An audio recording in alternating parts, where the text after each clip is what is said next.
ನಮಸ್ಕಾರ ಸ್ನೇಹಿತರೆ. ಇತ್ತೀಚಿನ ದಿನಗಳಲ್ಲಿ ಚಿನ್ನ ಮತ್ತು ಬೆಳ್ಳಿ ಬೆಲೆಗಳಲ್ಲಿ ಬಹಳ ಕುಸಿತ ಕಂಡುಬರುತ್ತಿದೆ. ಅದು ಸಾಮಾನ್ಯ ಜನರಿಂದ ಹಿಡಿದು ಹೂಡಿಕೆದಾರರಿಗೆ ಎಲ್ಲರಿಗೂ ಇದು ಕುತೂಹಲ ಮೂಡಿಸಿದೆ ಅಲ್ವಾ ವೀಕ್ಷಕರೇ? ಏಕೆ ಚಿನ್ನ ಬೆಳ್ಳಿ ಬೆಲೆ ಕುಸಿತವಾಗಿದೆ? ಇದು ಯಾರಿಗೆ ಲಾಭ ಮತ್ತು ಯಾರಿಗೆ ನಷ್ಟ? ಇನ್ನು ಬೆಲೆ ಇಳಿಯುತ್ತಾ ಅಥವಾ ಏರುತ್ತಾ? ಇವೆಲ್ಲದರ ಬಗ್ಗೆ ಇಂದು ಸರಳವಾಗಿ ಮಾತಾಡೋಣ ವೀಕ್ಷಕರೇ. ಬನ್ನಿ ವಿಡಿಯೋ ಸ್ಟಾರ್ಟ್ ಮಾಡೋಣ.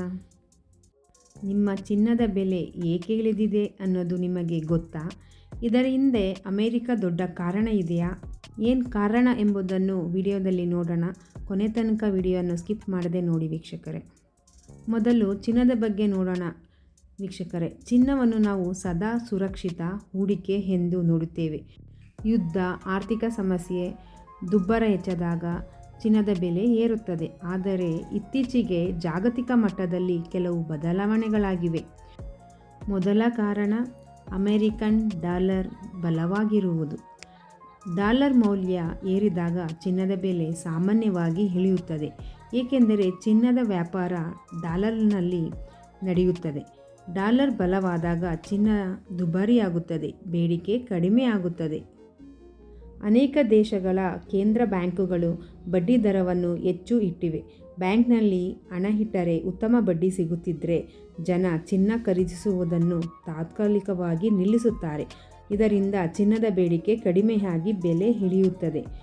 ಮೂರನೇ ಕಾರಣ ಷೇರು ಮಾರುಕಟ್ಟೆ ಚೇತರಿಕೆ. ಸ್ಟಾಕ್ ಮಾರುಕಟ್ಟೆ ಉತ್ತಮವಾಗಿ ಓಡುತ್ತಿರುವಾಗ ಹೂಡಿಕೆದಾರರು ಚಿನ್ನಕ್ಕಿಂತ ಷೇರುಗಳತ್ತ ಹೆಚ್ಚು ಗಮನ ಕೊಡುತ್ತಾರೆ. ಇದು ಕೂಡ ಚಿನ್ನದ ಬೆಲೆ ಕುಸಿತಕ್ಕೆ ಕಾರಣವಾಗಿದೆ. ಬೆಳ್ಳಿ ಬಗ್ಗೆ ಹೇಳೋದಾದರೆ, ಬೆಳ್ಳಿ ಕೇವಲ ಹೂಡಿಕೆ ಮಾತ್ರವಲ್ಲ, ಕೈಗಾರಿಕಾ ಲೋಹವೂ ಹೌದು. ಸೌರ ವಿದ್ಯುತ್, ಎಲೆಕ್ಟ್ರಾನಿಕ್ಸ್, ವಾಹನ ಉದ್ಯಮದಲ್ಲಿ ಬೆಳ್ಳಿ ಬಳಕೆ ಇದೆ. ಆದರೆ ಜಾಗತಿಕ ಆರ್ಥಿಕ ಬೆಳವಣಿಗೆ ನಿಧಾನವಾದಾಗ ಕೈಗಾರಿಕಾ ಬೇಡಿಕೆ ಕಡಿಮೆ ಆಗುತ್ತದೆ. ಇದರ ಪರಿಣಾಮವಾಗಿ ಬೆಳ್ಳಿ ಬೆಲೆ ಇಳಿಯುತ್ತದೆ. ಇನ್ನೊಂದು ಮುಖ್ಯ ಕಾರಣ ಆಮದು ಮತ್ತು ಬೇಡಿಕೆ ಕಡಿಮೆ ಆಗಿರುವುದು. ಭಾರತದಲ್ಲಿ ಹಬ್ಬಗಳು, ಮದುವೆ ಸೀಸನ್ನಲ್ಲಿ ಚಿನ್ನ ಬೆಳ್ಳಿಗೆ ಹೆಚ್ಚು ಬೇಡಿಕೆ ಇರುತ್ತದೆ. ಆದರೆ ಸೀಸನ್ ಇಲ್ಲದ ಸಮಯದಲ್ಲಿ ಬೆಲೆ ಸಾಮಾನ್ಯವಾಗಿ ಕುಸಿಯುತ್ತದೆ. ಈಗ ಪ್ರಶ್ನೆ ಬರುತ್ತದೆ, ಈ ಬೆಲೆ ಕುಸಿತ ಯಾರಿಗೆ ಲಾಭ? ಮೊದಲನೆಯದಾಗಿ ಸಾಮಾನ್ಯ ಜನರಿಗೆ. ಮದುವೆ, ಹಬ್ಬ, ಆಭರಣ ಖರೀದಿ ಮಾಡಲು ಇದು ಒಳ್ಳೆಯ ಸಮಯ. ಕಡಿಮೆ ಬೆಲೆಯಲ್ಲಿ ಚಿನ್ನ ಅಥವಾ ಬೆಳ್ಳಿ ಖರೀದಿಸಬಹುದು. ಎರಡನೆಯದಾಗಿ ದೀರ್ಘಕಾಲ ಹೂಡಿಕೆ ಮಾಡುವವರಿಗೆ. ಚಿನ್ನವನ್ನು ದೀರ್ಘಾವಧಿಯಲ್ಲಿ ನೋಡಿದರೆ ಸದಾ ಮೌಲ್ಯ ಉಳಿಸಿಕೊಂಡಿದೆ. ಬೆಲೆ ಇಳಿದಾಗ ಸ್ವಲ್ಪ ಸ್ವಲ್ಪವಾಗಿ ಹೂಡಿಕೆ ಮಾಡುವುದು ಉತ್ತಮ ತಂತ್ರ. ಜಾಗತಿಕ ವ್ಯಾಪಾರದ ಮೇಲೆ ಅಮೆರಿಕದ ಪ್ರಭಾವ. ಚಿನ್ನ ಮತ್ತು ಬೆಳ್ಳಿಯ ಜಾಗತಿಕ ಬೆಲೆ ನಿಗದಿಯಾಗುವುದು ಬಹುತೇಕ ಅಮೆರಿಕ ಮಾರುಕಟ್ಟೆ ಆಧಾರಿತ. ಅಮೆರಿಕದಲ್ಲಿ ಬೇಡಿಕೆ ಕಡಿಮೆ ಆದರೆ ಅದರ ಪರಿಣಾಮ ಭಾರತ ಸೇರಿದಂತೆ ಎಲ್ಲ ದೇಶಗಳಲ್ಲೂ ಕಾಣಿಸುತ್ತದೆ.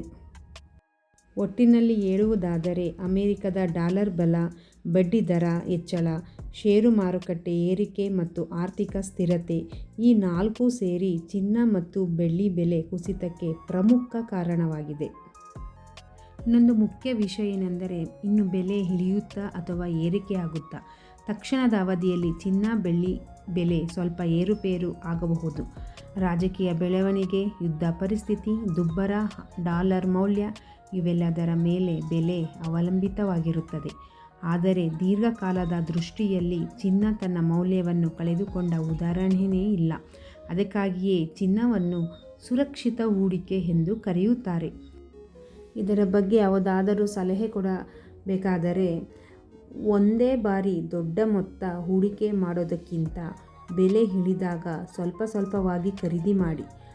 ಆಭರಣಗಿಂತ ಡಿಜಿಟಲ್ ಗೋಲ್ಡ್ ETF, ಸುವರ್ಣ ಬಾಂಡುಗಳು ಬಗ್ಗೆ ಕೂಡ ಯೋಚಿಸಬಹುದು. ಚಿನ್ನ ಬೆಳ್ಳಿ ಬೆಲೆ ಕುಸಿತ ಅಂದರೆ ಭಯಪಡುವ ಅಗತ್ಯ ಇಲ್ಲ. ಇದು ಮಾರುಕಟ್ಟೆಯ ಸಹಜ ಪ್ರಕ್ರಿಯೆ. ಜಾಣ್ಮೆಯಿಂದ ನಿರ್ಧಾರ ತೆಗೆದುಕೊಂಡರೆ ಇದೇ ಅವಕಾಶ ನಿಮಗೆ ಲಾಭವಾಗಬಹುದು. ಈ ಮಾಹಿತಿ ಉಪಯುಕ್ತವಾಗಿದ್ದರೆ ಲೈಕ್ ಮಾಡಿ, ಶೇರ್ ಮಾಡಿ, ಸಬ್ಸ್ಕ್ರೈಬ್ ಮಾಡಿಕೊಳ್ಳಿ ನನ್ನ ಚಾನಲನ್ನು. ನಿಮ್ಮ ಅಭಿಪ್ರಾಯಗಳನ್ನು ಕಮೆಂಟ್ ಮೂಲಕ ತಿಳಿಸಿ. ಧನ್ಯವಾದಗಳು.